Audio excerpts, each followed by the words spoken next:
The next speaker is Deepa Agashe, and I know her for some time now. Deepa did her undergraduate from University of Pune, and after that, she moved to UT Austin for her PhD, and then moved to Harvard for her postdoc. And I think around 2012, she joined NCBS, and that is the time I got to know her because of some common interest on tRNA. And one of the students who did my PhD with me also worked with her as a postdoc. Deepa has been at NCBS doing some very wonderful work. She is also a fellow of National Academy of Sciences, Bangalore, and has got some many fellowships to her credit. So Deepa, with those few words, all yours. Thank you very much. I hope you can hear me in the back. I have the unenviable job of keeping you awake after lunch, which I hope was good. I will try. So you've heard a lot about a lot of different kinds of molecules and how they get changed, and RNAs and tRNAs and so on. And I will only sort of peripherally skip over these, right? My main focus is evolution, and I want to understand how evolution works. And the focus of everything I'm going to show you today is to understand how tRNAs, but also other kinds of RNAs involved in translation in bacteria, how and why they are redundant, and what can we infer about how these redundancies evolve from the kinds of work that I'm going to show you today. So lots of backups and redundancy in the bacterial translation apparatus. This is not new to any of you, but just a reminder that a lot of the things that you've heard about probably in these 2 weeks has to do with what kinds of functions a single kind of molecule like a tRNA can perform in the cell, and all of the different repercussions that could potentially happen when you disrupt one of these molecules or a few of these molecules, right, in cells. And the same thing would apply to other RNAs of interest to each of you. And this is the challenge when we think about an evolutionary perspective, because it becomes very hard to understand what is the cause and what is the effect in evolution of specific kinds of disruptions and molecular functions, because often a lot of these molecules will perform multiple functions and there'll be many consequences for the cell. So I just want to zoom in a bit now on the bacterial translation machinery, which is super redundant. Again, this is not news to most of you, but I'm happy to answer questions in between, by the way, if something is not clear, so please stop me. So there are many copies of tRNAs and RNA genes, and the number of these copies really varies enormously across cells. So we can have anything from a few dozen tRNA copies, for example, to hundreds in some eukaryotes. And for rRNA genes, the range is smaller, but it's still sort of really large, right? And the question we want to understand is, why is there this redundancy? And is there a particular way in which it evolves? And can it be used or modified to change things in the cell?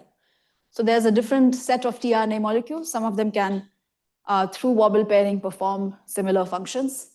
There are different amounts of RNAs that participate in the ribosomal complex, and that will change how much and how well these ribosomes will do their function in the cell. There are modifying enzymes, which you heard about today morning, which can chemically alter the anticodons of target tRNAs. That will be the focus of my talk today. When I say modifying enzymes, you heard from Tom about 50 different kinds of modifying enzymes. I'm only focused on the ones that change the anticodon part of the tRNA, so that there's a very direct connection to the ability of these modified tRNAs to then recognize different kinds of codons that they would not otherwise recognize.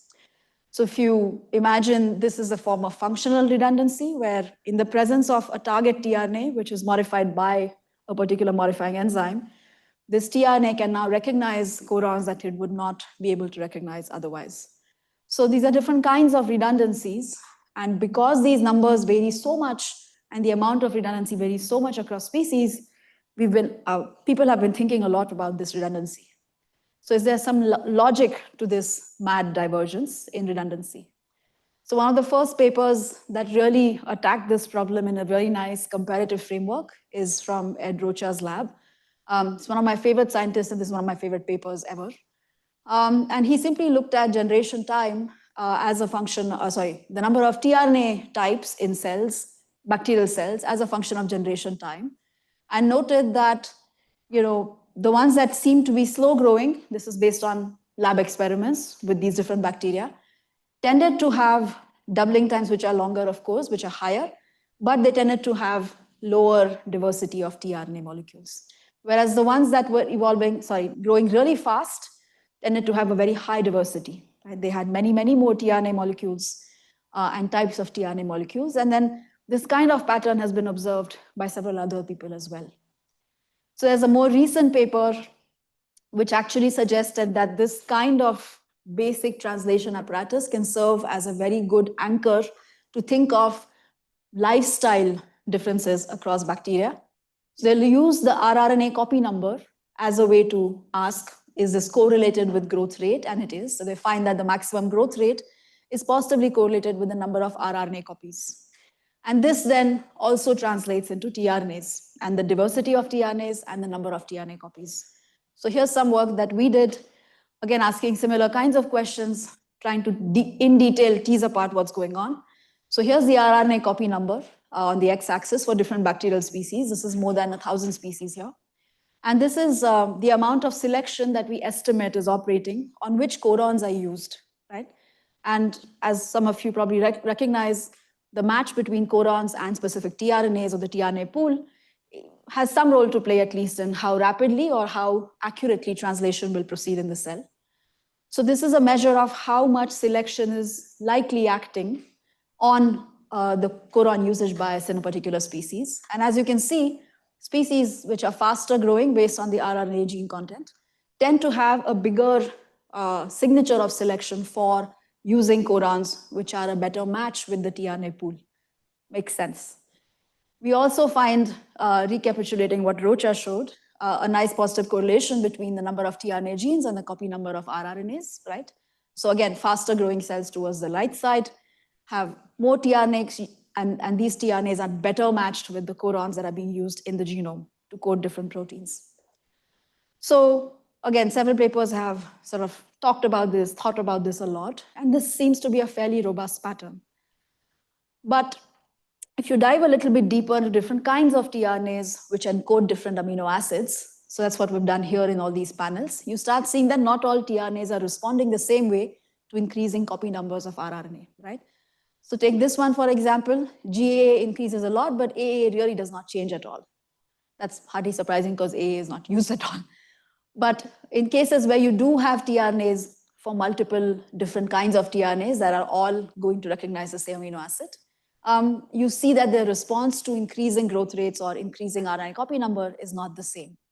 And the nice thing we could show here is that the ones that do respond better or faster or more dramatically tend to be the ones that are more highly used in the genome, right? They encode codons which are more abundant in the genome of that species. This is data from E. coli. So what you generally find then is that only some kinds of tRNAs are going to face stronger selection to match and help a cell grow faster if growth rate is under selection. We also asked what's happening at the level of phylogenies. Can we ask about the specific steps that are happening in the phylogenetic structure with bacterial species? So here we looked at homology of different modifying enzymes. So remember, I told you before that the modifying enzymes offer another source of redundancy at the functional level. So here's all these different sets of modifying enzymes which alter the anticodons. And we asked, do we find them in a particular species or not? This is the tree of about 1,100 bacteria or so. And what we've mapped here is said, okay, it has a big chunk of alpha-proteobacteria that don't have these modifications, 2 key enzymes in this pathway. But these are a positive control, which we expect to find in pretty much every species. And you see that different modifying systems are blinking in and out in the phylogenetic tree. They're present in some, not present in some. That alone is not surprising to anybody here. What is interesting, however, is the particular patterns of gain and loss and what aspects of the translation machinery are associated or co-evolving with these modifying enzymes. So just a zoomed in view of this part of the phylogeny, you can see that all these open circles indicate our best estimates of roughly when a particular modifying enzyme was probably lost in the phylogeny.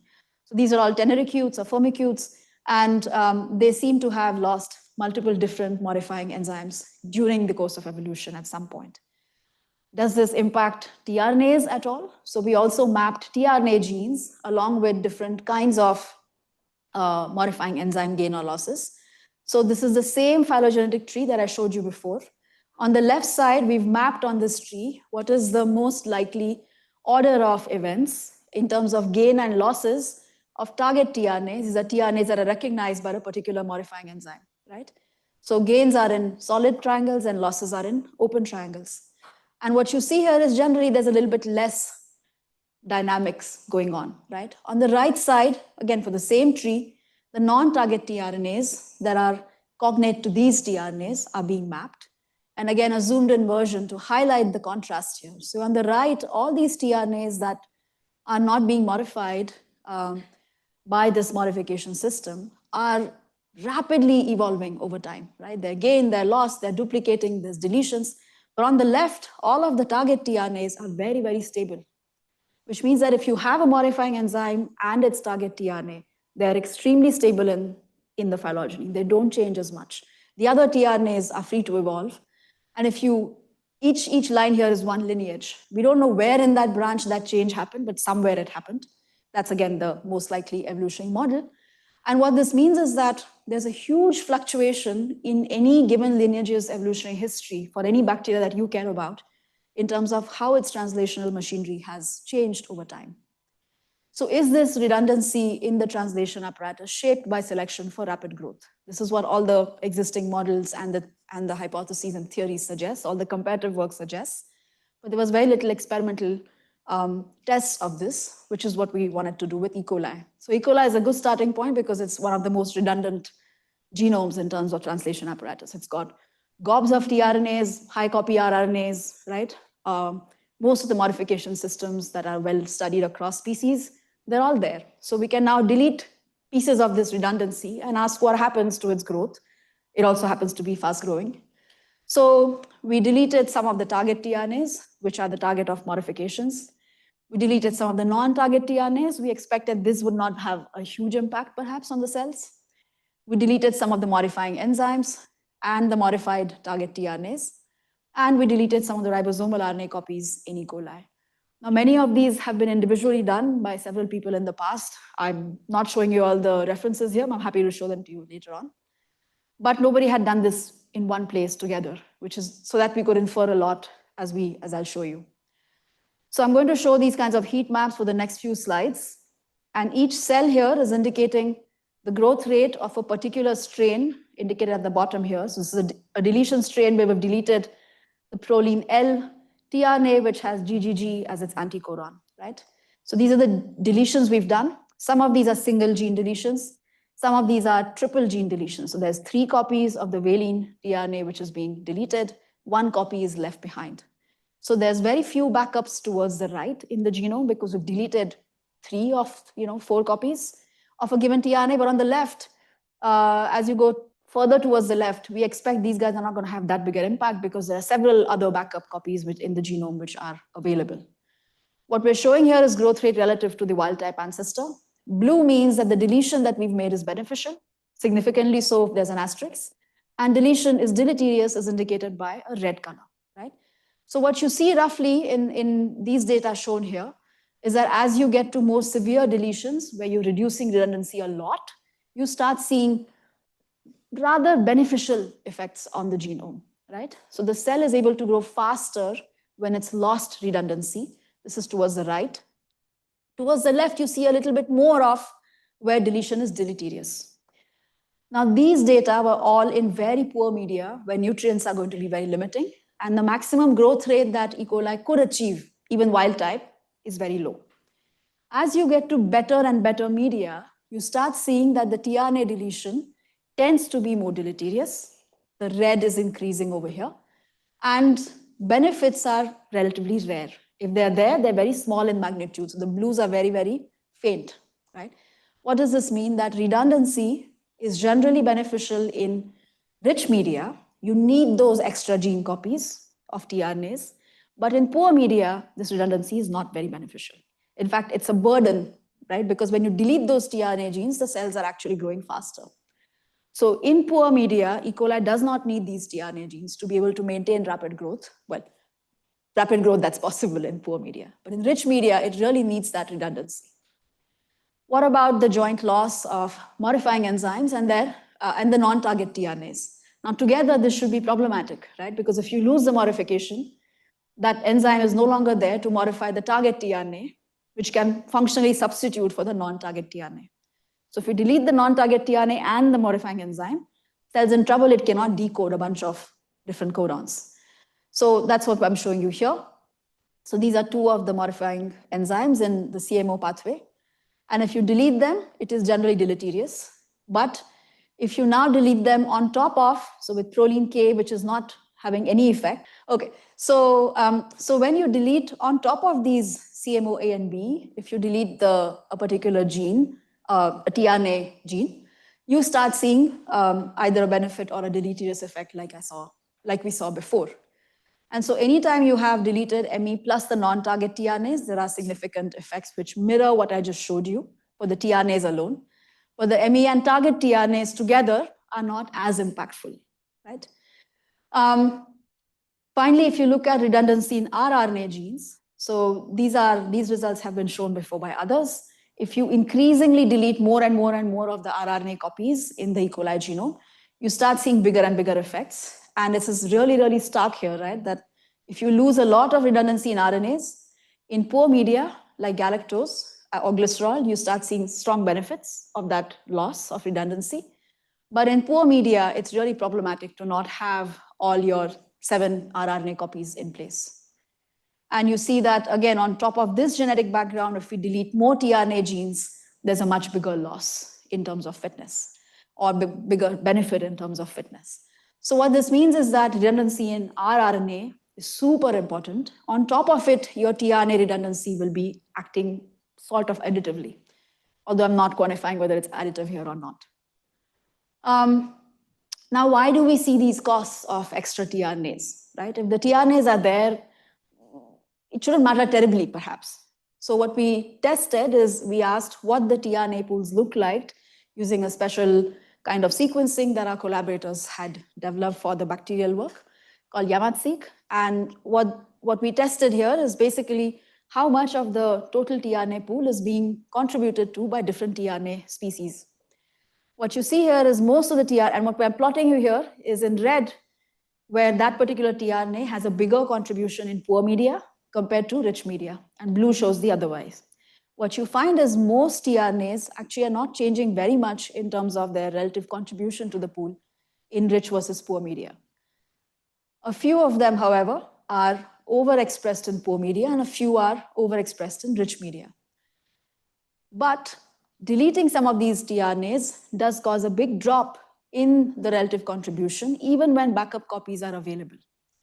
So what does all of this mean? It means that when you have these extra tRNAs, they are costly because they're poorly regulated, right? So some of these tRNAs are expressed quite a lot, even in poor media, even when the cell is not growing so fast, should not require these tRNAs in large quantities, but they are being expressed a lot. So we think that that's where the cost is coming from. And these extra tRNA copies are also useless because they do not contribute to translation in poor media. So we did these beta-galactosidase reporter assays, and we asked how much of this protein was being produced in all of these deletion strains. And you see that in glycerol, deleting is leading to better protein production, right? So this means that even though you've deleted those tRNA genes, protein is being made just fine, in fact, more than what the wild type was able to do. So what this suggests is that these extra copies of tRNAs do not contribute to translation in these poor media. And that is why they're costly. They're not useful, but they are costing some energetic burden on the cell. So to summarize, I've shown you that the impact of redundancy is context dependent. Under rapid growth, redundancy can be useful. But when nutrients are limited, the redundancy is costly. And so this supports the broad hypothesis people had proposed based on comparative work before, that redundancy is beneficial and it evolves because in a nutrient-rich environment, you need it to maintain rapid growth. And we also find that we can come up with a kind of like a hierarchy of which kinds of redundancies are most important for translation to be maintained at some super high level. rRNAs seem to have a really big impact. This probably doesn't surprise anybody given how critical ribosomes are, right, to the process of translation. tRNAs are sort of second in their order. And the ME plus tRNA gene copy number is much more powerful at predicting growth rate compared to how much growth rate changes occur due to regulation. So just by being in a nutrient poor versus nutrient rich environment, you will see some differences, of course, in growth and in expression. But that is much less compared to the changes in expression you get by simply having copy number changes.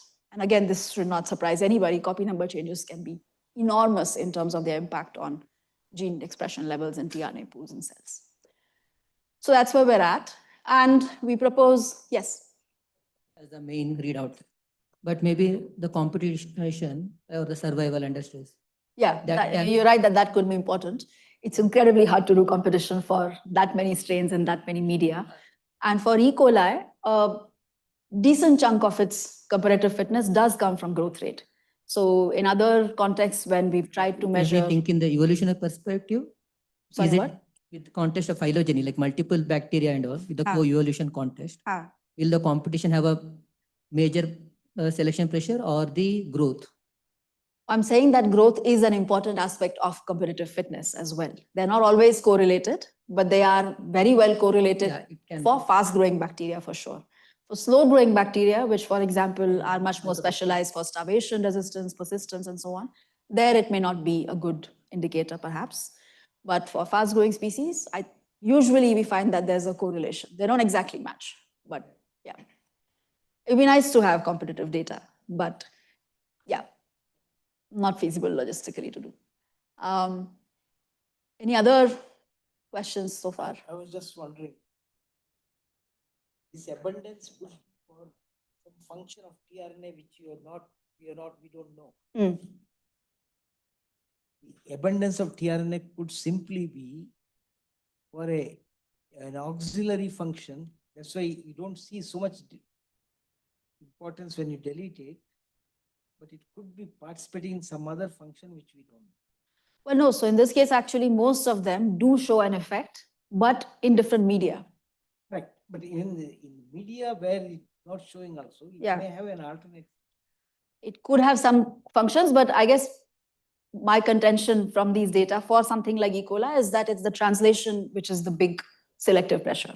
I'm sure for some tRNA species, there may be other functions that are more important.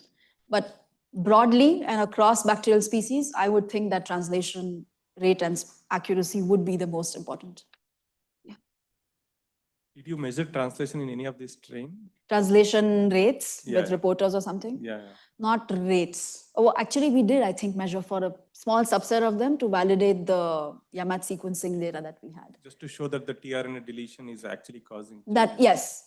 So, but reporter assays with, like, for a very few number of strains, not too many. Yeah. Any other? Okay. All right. So what we propose then is that redundancy at different levels in this whole complicated setup can be shaped by nutrient environments. And there are many different routes to optimality. So what is this? Imagine translation is like traveling on a highway. There's a fixed road width that's sort of set by how much nutrient are available, right? So if you have lots of nutrients available, you're in nice rich media, LB, whatever, TB. TB is terrific broth, not the disease. You have a lot of room. You can go fast, you can avoid other cars, whatever, no problem. If your nutrients themselves are depleting, however, that's the first checkpoint where the nutrients that are available will set the limit for how fast you could grow at all, no matter how great your translation machinery is, right? You don't have enough nutrients, you're not growing fast. So if nutrients are okay, then our RNA gene expression, we suggest, provides the first limit internally to the cell of saying how fast can you grow. So again, even if you have tons of nutrients, then that limit is going to be set by your RNA copy number. If that is not high, you will not be able to make enough ribosomes to be able to make enough protein to be able to grow, right? Then the next step we suggest comes from tRNAs, and this can be split into how many target tRNAs you have, what synthetases are in place, non-target tRNAs, what is their copy number and the expression of each of these. And these will co-limit or interact to limit how much translation can proceed. There's also other work by other groups showing that elongation factors can similarly place a limit on translation rates and growth. And work by us and others showing that codon usage can also limit translation rates and accuracy as well as growth, right? So all of these are different, effectively parallel routes through which translation rates can be controlled or tuned, given that these barriers are crossed in the first place. So then eventually you get enough translation to get enough growth. And so we suggest that some species may have optimized this, some may have optimized this, or some may have optimized multiple of these parallel routes to be able to maintain a rapid growth rate. Something like E. coli, for example, we think has optimized several of these because we suspect that this is a species that has evolved under strong selection for very, very rapid growth as it passes through our gut and other mammal guts and so on. So that's the suggestion. I think I finished much earlier than I expected. So we have time for more questions or thoughts if anybody wants to say anything else. Then we can move on to the next one. We can move to the next one. We can have questions. Okay, all right, great. Right, so now that I've talked to you a bit about redundancy and how changing it can have immediate consequences for cell growth, I want to talk about how does, over evolutionary time, how do cells deal with the loss of translational redundancy? So just as a recap, what I've shown you so far earlier is that in high nutrient media, if you have lots of redundant genes, cells are able to grow really fast. But without this redundancy, growth is stunted. In low nutrient media, with redundancy, you are okay. But without redundancy, without that additional burden of expression, which is useless, of tRNAs, you are able to grow much better, right? So if you are a bacterium that has evolved under environmental conditions where nutrients are going to be scarce, we suspect this is the strategy that's going to evolve. But if something like E. coli, which is presumably seeing a lot of nutrients in its evolutionary history, we expect something like this to evolve. And this is just a cartoon, of course. All right, so how is the loss of translational redundancy then compensated during evolution? Previous people have asked this question. I'm going to show you a couple examples here. This is work from Jenna Galli, our collaborator on the previous work. And her lab showed that if you delete this gene, serine tRNA gene in Pseudomonas, this is the immediate effect on growth rate of these bacteria, right? So this is the wild type growth rate, growth curve. And then this is what you see for the strain which has lost serine CGA, which is shown here in this genome, right? And what they do is when they passage these cultures, the deletion cultures and the wild type through laboratory evolution experiments, so repeated passaging with selection for growth and rapid growth, they find that all their replicates are getting these large deletions in a gene on a region which always includes the serine TGA gene, right? So this gene is basically being duplicated in different kinds of regions of the genome again and again and again. And what they show is that this is able to compensate for the loss of that gene. And that is why this is always showing up as a solution in evolution. Similar results are shown by other people who have deleted 1 gene, 2 genes, 3 genes, et cetera, in different species of bacteria, right?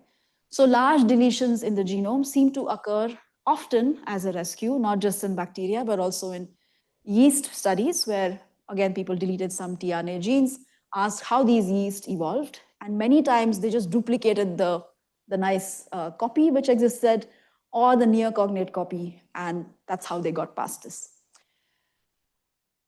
So we wanted to ask this again systematically for a large number of the strains that I showed you before. So here I'm showing you the growth rate relative to wild type. Some of these data you've seen before, but some are new. So here are situations where we've deleted a single tRNA gene each, and these contribute to less than about 1% of codons in the E. coli genome, right? And you see that relative to the wild type, which is marked here in 1, most of them are either slightly beneficial, these deletions, or slightly deleterious, but not a huge cost, right? Growing in LB. All of these data from here on are in rich media LB. So these are kind of dispensable single tRNA deletions. We expect that they will not have a big impact on the genome. There are other copies in the genome, they should be fine. And at the immediate short-term assays, we don't see big impacts on fitness. What about cases where we're deleting either multiple gene copies, like I showed you before? So we've deleted 3 of 4 here, 3 of 4 here, and then these are 1 of 2 and so on. Then you start seeing much bigger differences in fitness. This is the 4 rRNA copies deleted, which I've shown you already before, right? So these are situations where things are quite deleterious, right? This we expect would need some serious compensation. And it's hard to maybe compensate these because there's either a single tRNA gene left or a single rRNA gene left, not too much else that it can compensate with. And finally, we also deleted a bunch of modifying enzymes. So CMO A and B from this pathway, QEC and TGT, and then MNMG and MNME. And again, these have a little bit, some of these have more serious effects on fitness, and we're curious how these will be compensated because there are no backup copies of any of these modifying enzymes in the genome.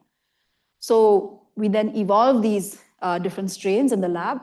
So we took 6 different replicate lines for each of our strains. We transferred every day, and we made cryostocks regularly. And then we asked again, how has growth changed over time in all of these replicates?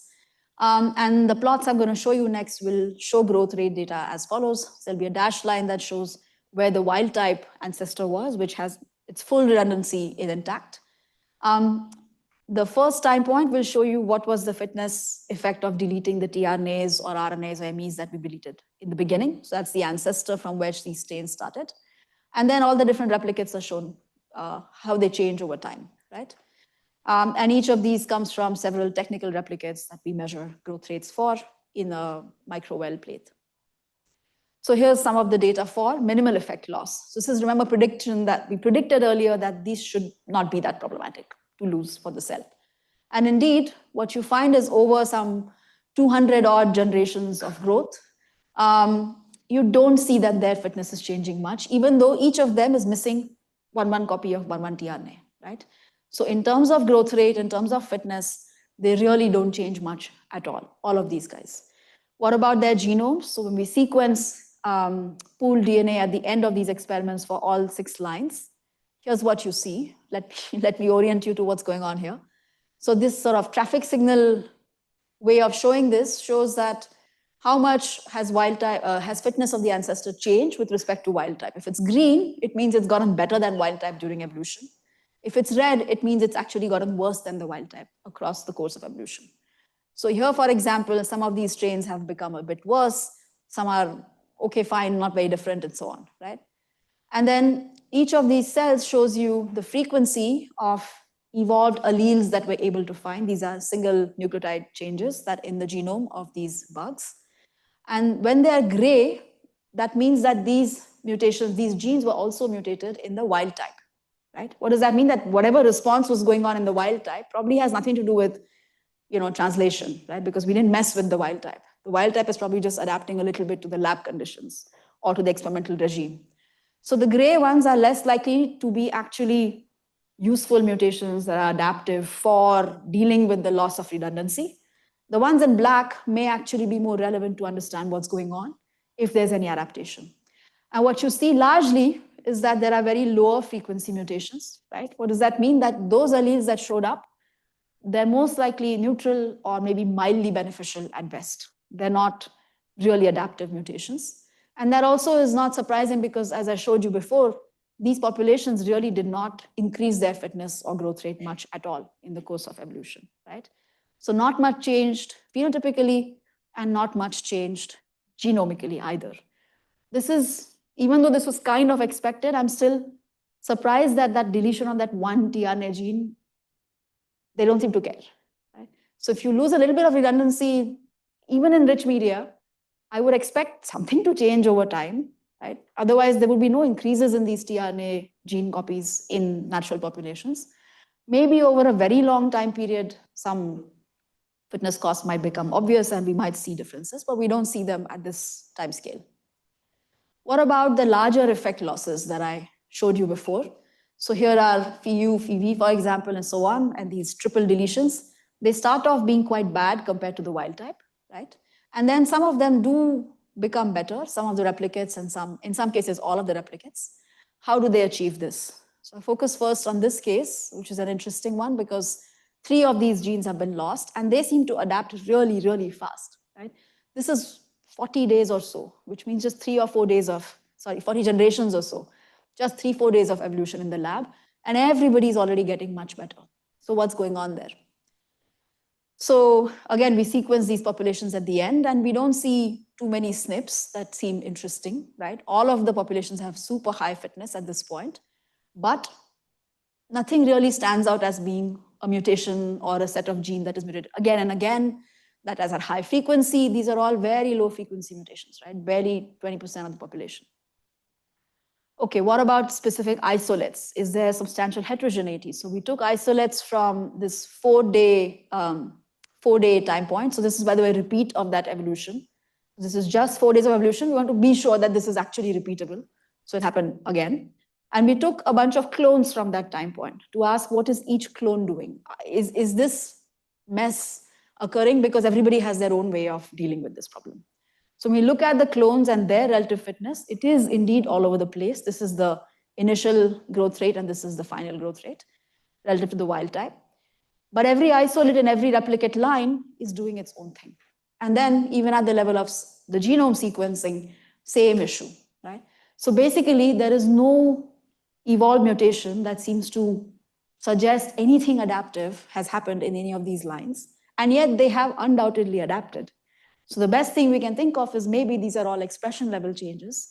So existing backup copies of this gene are being overexpressed sufficiently through plastic changes in the genome, so that we're not seeing any genetic changes at all. Now, in this sort of short term, but also slightly longer term. I want to move now to another interesting case, which is where we've deleted 3 genes, 3 of the tRNA genes out of 4 that exist in the genome. And here you can notice that the pattern is very different from what you saw for leucine, right? For leucine, there was this immediately very, very rapid adaptation. Here, they did not much for a long time. And then after a long time, they started showing some signature of adaptation. So what did they do at that point?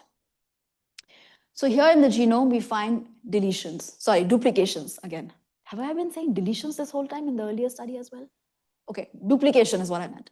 So this is what the coverage plot looks like, right? So if you look at when you sequence these genomes and you ask how much depth, sequencing depth am I getting for every position in the genome, wherever you're seeing higher than your average, which is the bottom squiggle here, that suggests that there's been a duplication event of that region, right? That's why you're getting more coverage of those regions of the genome. And so here's where the triangles show you where this other glycine, the last remaining backup copy, is hanging out. So this is very, very similar to what I showed you from prior data, right? So other people have found that duplications are a great way to deal with loss of redundancy. You just duplicate the existing copy and then everything is fine. That's what all of these lines are doing. And if you look at a bunch of the other strains, which were all having really big serious problems, we again find that in at least a few of these replicates for all these 3 strains, the same thing is happening. The remaining copy of the tRNA or the rRNA is getting duplicated, and the size of that duplication varies, again, which is as what you expect, right? Because the duplication is a stochastic event using existing transposons or other IS elements or something, and it's being duplicated. So duplication is still a great strategy. It does show up, but it shows up much more only when there's a serious problem due to the redundancy, right? If the redundancy loss is very minor, that's not what's happening at all. All right, I finally want to move on to the cases of the modifying enzymes. So when we lose the modifying enzymes, you see that usually for a long time again, nothing really changes. And some of these strains actually never managed to adapt. We got tired of it and stopped the experiment. Whereas some of them did manage to adapt. And so we ask again, how do they overcome the problem when they do overcome it? And here we find cases where there are multiple mutations that are being fixed at very, very high frequency. So it's basically 100% of this new mutation is found. But always there are multiple mutations in every lineage. So lineages typically don't have a single mutation. These are guys that don't have duplications. And of course, in this case, there's nothing to duplicate that's going to be useful, right? Because like I said, there's only a single copy of each of these modifying enzymes in the genomes. So they seem to have many, many different pathways potentially of adapting, because again, this is not repeated across different lines. Every line has its own set of mutations. And every time there are multiple different mutations that you see. You see this again in MNMG, QEC, TGT, MNME. they're all doing wildly different things and never fixing similar kinds of mutations, never fixing a single mutation. So to summarize all this, the loss of translational redundancy imposes many different kinds of selection, and that requires different solutions, and that depends on how much redundancy is being lost. A minor loss is not genetically compensated, but moderate loss drives rapid adaptation via duplication events. And this is what people have observed before. And overcoming a serious loss, however, is either difficult in the short term, so some of our strains never adapted in 500 generations, or it requires multiple SNPs, which also again makes it harder to adapt. And it will be really nice to ask now, how have they adapted, right? Some of these lines which were having a hard time adapting in the beginning, because maybe that helps us understand more about these translation pathways. Okay, so there are a bunch of open questions that remain. We don't understand the relative costs or benefits of duplication versus SNPs. So why exactly is duplication not showing up everywhere in our populations? Presumably there's either a differential cost or benefit. The cost could come from the metabolic cost or other cost of duplicating and overexpressing other genes alongside just the tRNA or RNA genes, right? Because the duplication is not precise, at least in the beginning. So you probably end up having costs due to overexpression of other genes that the cell doesn't want overexpressed. The benefits could also depend on how much of a change in the tRNA pool you could achieve by just duplicating. If it's a duplication of a gene which is very poorly expressed, then doubling it is not going to change anything very much in the cell. If the copy that you've lost was contributing to half of the total tRNA pool. There could also be a sampling bias. So we know that certain kinds of conditions or certain strains are more likely to sample duplication or deletion events compared to SNPs. So there could be an effect of that as well. We don't know anything about how this plastic versus duplication related expression level changes, how much they impact the tRNA pool, and how that differs across the different gene copies in the genome. And we also would like to know something about strategies in bacteria, unlike E. coli, which are not selected for fast growth, right? So if you take your favorite slowest bacterium, how will it deal with redundancy? Does it even care about redundancy at all? Or it's chugging along so slowly that it doesn't matter if it has one copy less of whatever multi-copy gene. And nobody has any idea about this as far as I know. So there's many directions to go with this project. Maybe I'll pause here before I move to a different project, if anybody has questions or suggestions. Yeah, the cool data is like different mutants. Like you had 6 lines, but they all evolved at like whatever the benefit you see at the same time point, like one up.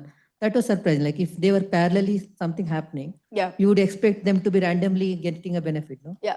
Why do you So think? part of the constraint here, it looks more parallel than it might be, because what I'm showing you is data for stocks that we maintain every 4 days or so, right? Good. So effectively everything that happened in those last 4 days would only show up at this time point. Yeah, that's the window might be. And also the whatever the mutation you say, if you had used the different condition, like the minimal media or something, you think maybe that would have given you a better... Yeah, so we chose to use rich media here because that's where we saw the fitness costs of redundancy loss being the highest, right, in the first study. Yeah, because we believe that redundancy is beneficial for the growth rate. I know, but if there's no selection pressure because growth is not affected, it's not lower, then there's nothing to adapt to, no? No, I'm saying the stress condition might have given this copy number. Stress, yes. Might have other purpose rather than only the growth rate. Then but I'm focused on yeah, I would translation rates, so I'm gonna focus. Yeah. No, fair enough. I think it'll be really interesting to ask what happens. But yeah, but I usually want to have some hypothesis, some reason to do these experiments at the beginning at least, right? And I don't know which stress to start from. If you ask people in this room which stress should I use, it'll be widely variable depending on what they are interested in. Yeah, at least in E. coli, some of these duplicated copies, yeah, they have a different promoters. They have like responded to other stress. Maybe that's the basis we can pick up to say that, okay, maybe this condition might be. Yeah, no, true. Yes, the other part of compensation could come from very rapid amino acylation or rapid modification. True. Which when you have large population may be sort of kinetically not that rapid. So any of the things.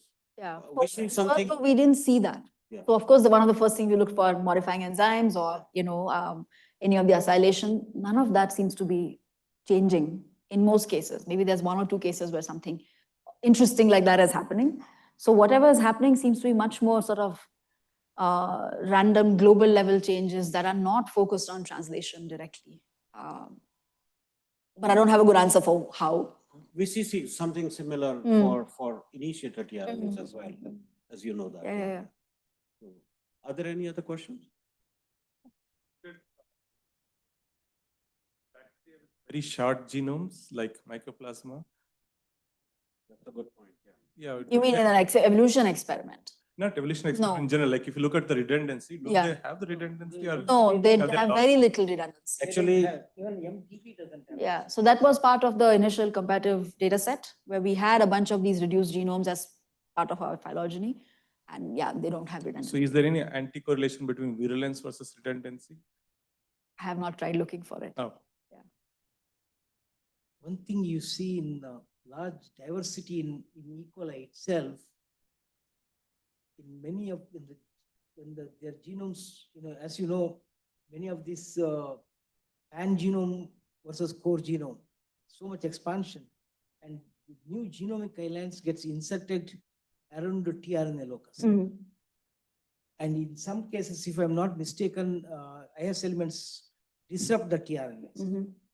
So that in these strains, these wild strains, there may be difference in the growth characteristics. Yeah, absolutely. Yes. even pathogenicity islands, which Ah. are horizontally acquired, they use the tRNA genes for insertion. No, absolutely. So we tried looking at horizontal gene transfer of some of these operons, the tRNA, rRNA containing operons, because they were just so interesting. But it's at that point at least, this was like 7, 8, 10 years ago, it was very hard to understand, to be able to be sure that this is an HGT event in this particular lineage, and then to find sister taxa to compare with where that has not happened, so that we can infer something and do something. Maybe now it's much better because I think the tools to detect HGT have improved a lot more in the last few years. so in case of your deletions that you have done, Mm. all of the tRNAs that you have deleted, they read the same codon, right? Or they're reading multiple codons, No, the same one. same codon? Yeah, so you mean the multi-copy ones? Yes. Yes. Because in case of glycine, for example, Yeah. mycoplasma was raised. There's a single tRNA for glycine. Mm. It reads all codons. Yeah. So could something like that also be happening? I mean, in nature, sure. But with these things, no. That's, yeah, we